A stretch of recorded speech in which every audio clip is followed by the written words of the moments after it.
So when they took Jesus up to the place where they were going to crucify him, they would have taken his hands and felt for the depression just in between the wrist. And there they would have then driven through a spike-like nail through into the wood of the cross. The hands would have been pulled as far apart as they could possibly be on the cross to make sure there was as very little sag as possible on the body. Now in that gap is what is called the median nerve. The median nerve is the same thing that you bang when you bang your funny bone.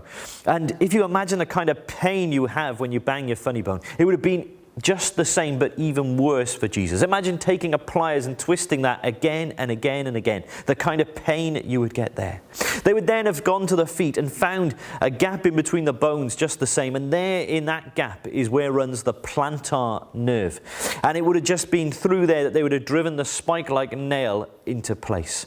And then after doing that, putting the nails into his hands and his feet, they would have taken the cross and placed it up into the socket and put it into place. And there Jesus would have hung. Now in order to be able to breathe, Jesus would have had to push himself up on his feet, pulling his hands each time, tearing at the nerves in his hands and his feet as he did that. And he would take small little gulps each time just to be able to breathe for hour after hour. As Jesus would have hung on the cross, the pain would literally have been excruciating. The word excruciating actually comes from meaning out of the cross. That's the kind of pain that Jesus would have been in. Just horrendous, terrible pain. And Jesus would have been on that cross for 6 whole hours.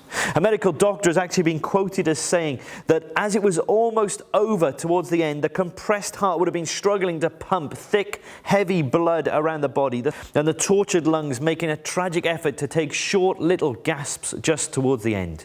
And finally, Jesus would have allowed his body to die.